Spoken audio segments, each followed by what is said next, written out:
Jadi crux itu stauros itu disula. Disula seperti itu ya. Jadi ini ada pengaburan pemberitaan antara cross dan crux.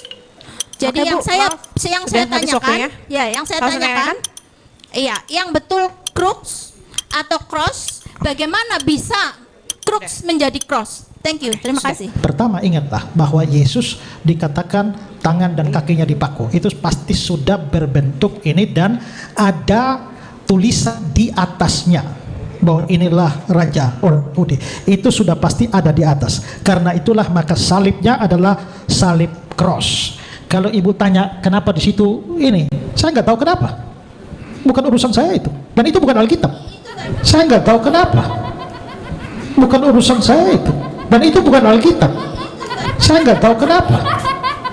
Bukan urusan saya itu. Dan itu bukan Alkitab.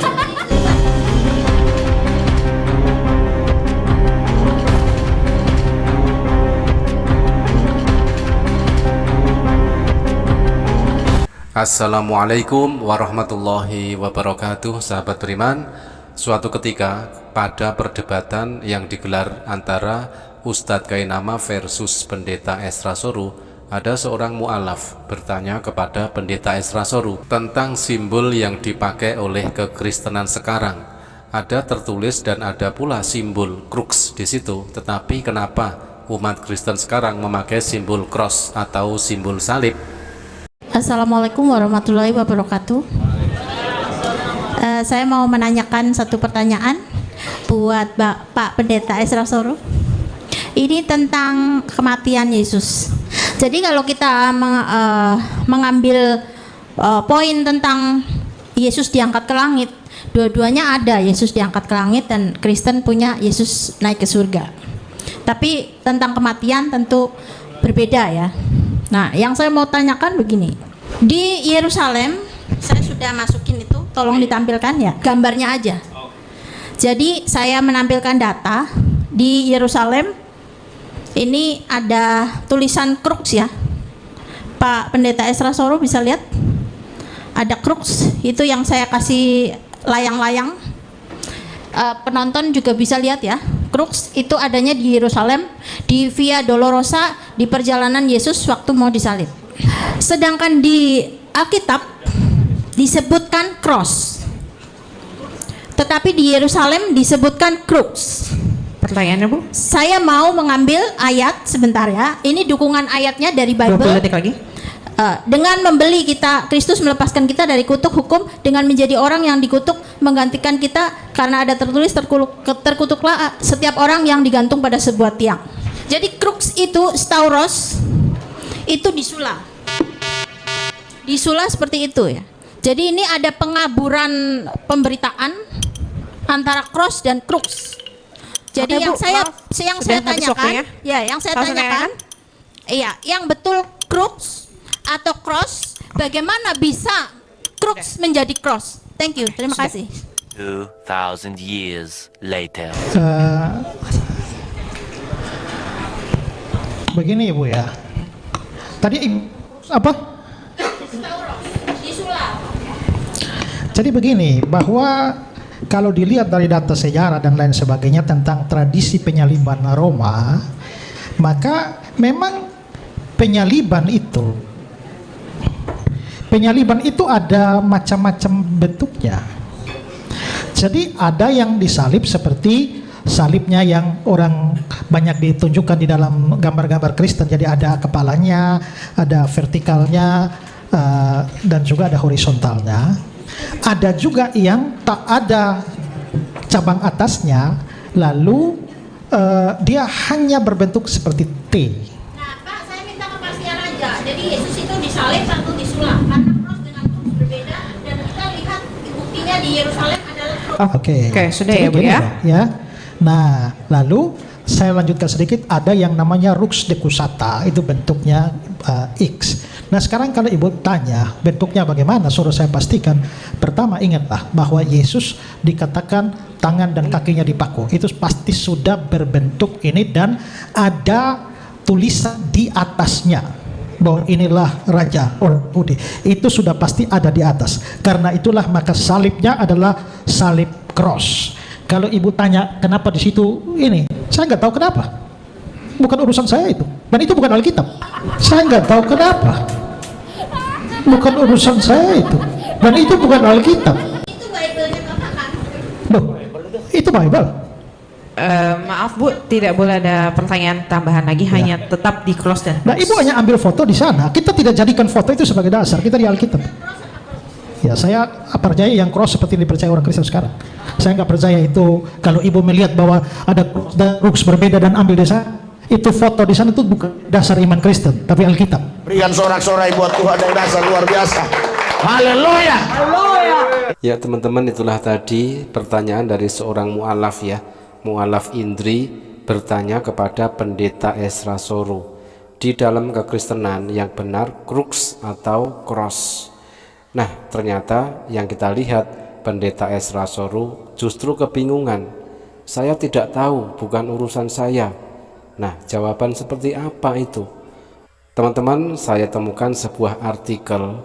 Ini adalah artikel situs artikel Kristen Indonesia.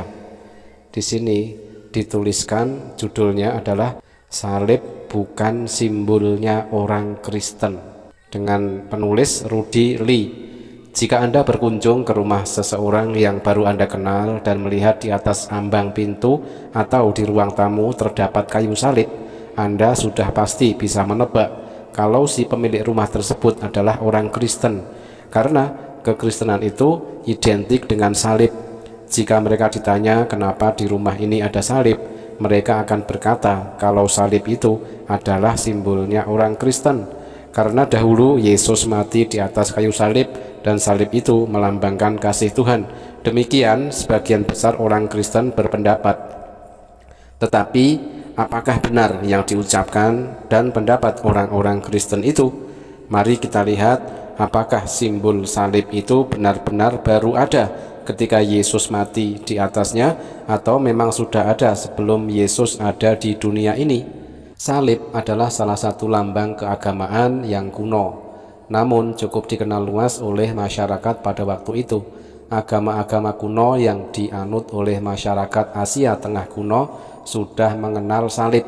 Salib bukan saja digunakan sebagai cara menghukum para penjahat, namun lebih dari itu, salib telah digunakan sebagai objek penyembahan dari agama-agama kafir pada waktu itu. Salib di Mesir dikenal dengan nama Crux Ansarta, atau biasa disebut Key of the Nile. Menurut penelitian, pada masa itu ada bermacam-macam salib yang tersebar dan diterima oleh masyarakat Mesir kuno. Di dalam penelitian itu ada dugaan bahwa salib Mesir kuno menunjuk kepada simbol seksual.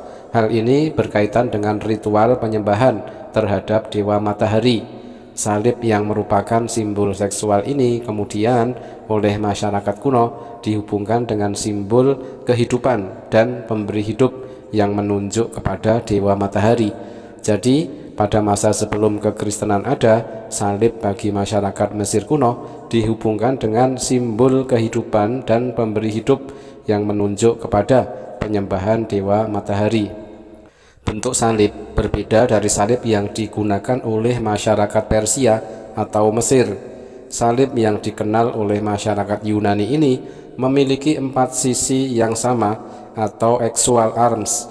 Keempat sisi yang sama dianggap sebagai 4 elemen dasar, yaitu bumi, udara, air, dan api. Masyarakat Roma mengenal salib tidak hanya dalam proses penyembahan kepada para dewa, tetapi juga sebagai salah satu penghukuman yang paling keji. Pada masa pemerintahan Roma, penghukuman salib hanya ditujukan kepada para penjahat dan golongan budak yang merupakan masyarakat golongan bawah.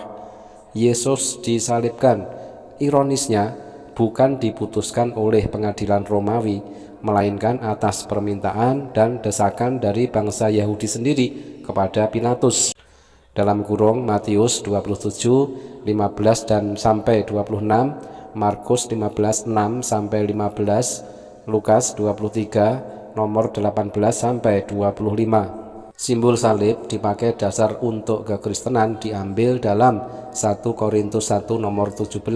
Apakah benar demikian? Kenapa tidak cambuk atau paku atau rantai?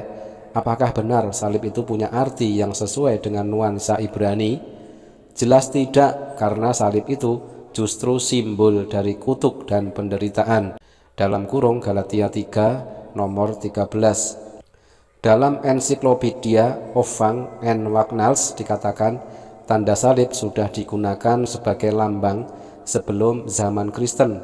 Di Italia, letak Roma yang menjadi salah satu pusat paling dini bagi penyebaran agama Kristen, terdapat salib sebagai peninggalan dari zaman prasejarah.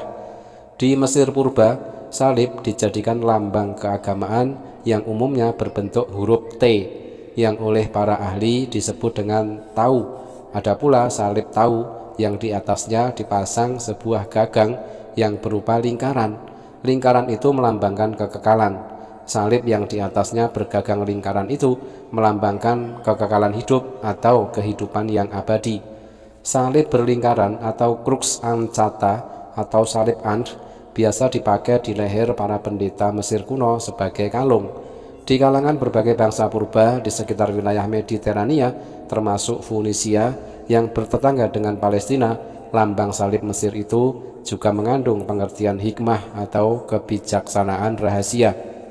Kamus Drury atau Dictionary of Mysticism and the Occult mendefinisikan salib sebagai suatu simbol prakristen kuno yang ditafsirkan oleh beberapa pakar ilmu gaib sebagai menyatukan zakar lelaki dalam kurung palang menegak dengan vagina perempuan dalam kurung palang melintang. Ianya juga suatu simbol bagi 4 arah angin dan suatu senjata kuat untuk menentang kejahatan.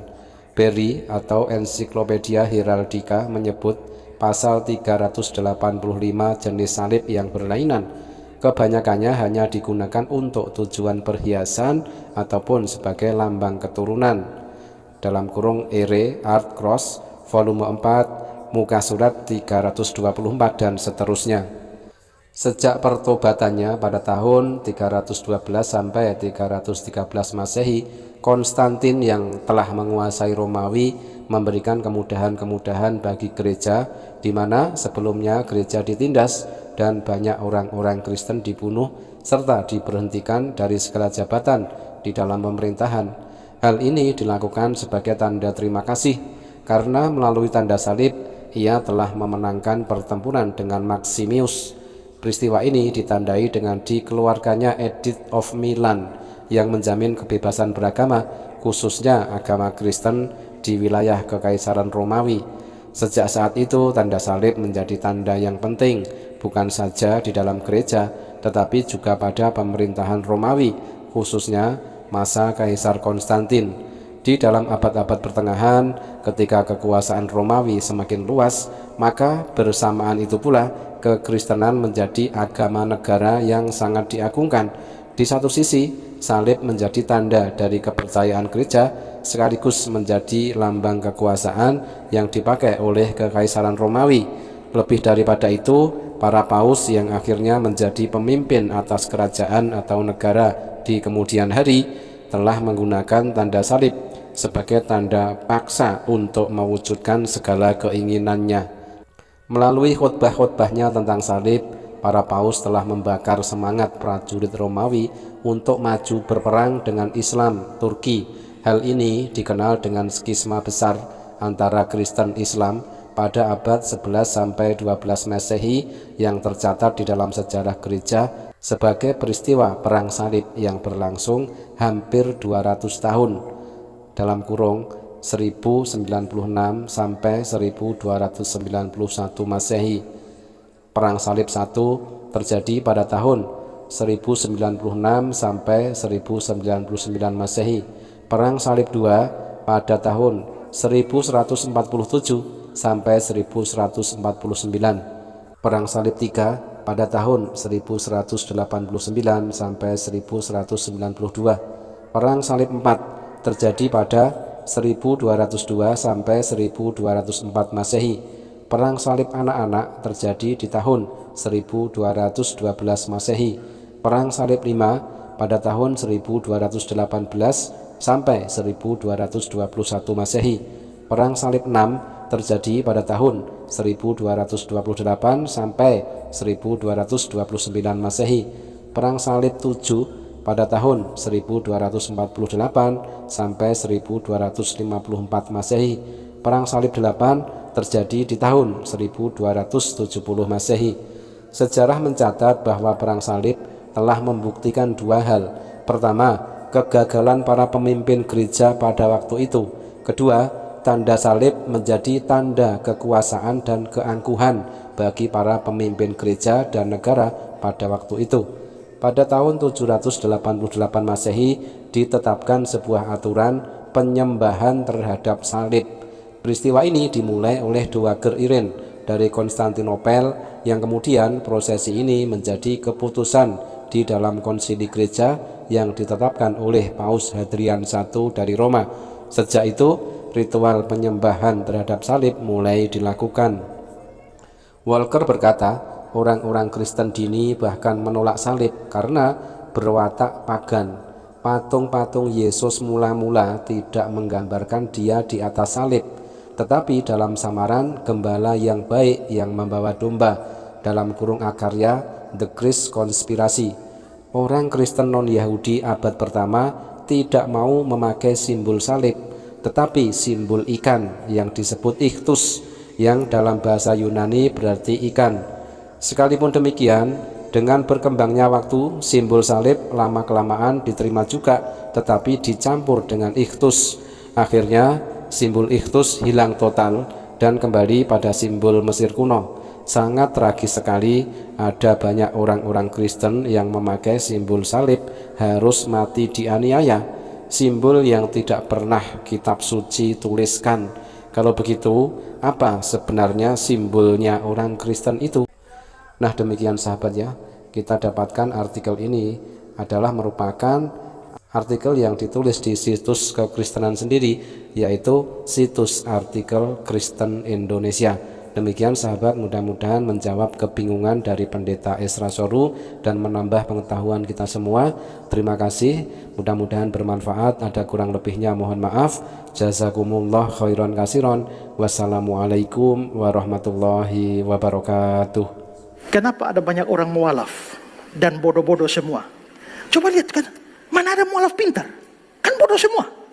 Jadi Oke, yang Bu, saya maaf. yang Sudah saya habis tanyakan, waktunya. ya yang saya Langsung tanyakan, iya, yang betul crux atau cross, bagaimana bisa crux menjadi cross? Thank you, terima kasih. Kalau ibu tanya kenapa di situ ini, saya nggak tahu kenapa. Bukan urusan saya itu, dan itu bukan Alkitab. Saya nggak tahu kenapa. Bukan urusan saya itu, dan itu bukan Alkitab. Saya nggak tahu kenapa. Bukan urusan saya itu, dan itu bukan Alkitab. Berikan sorak-sorai buat Tuhan yang dasar luar biasa. Haleluya. Haleluya. Berikan sorak-sorai buat Yesus yang dasar luar biasa. Haleluya. Rasanya kok kurang semangat saudara. Haleluya.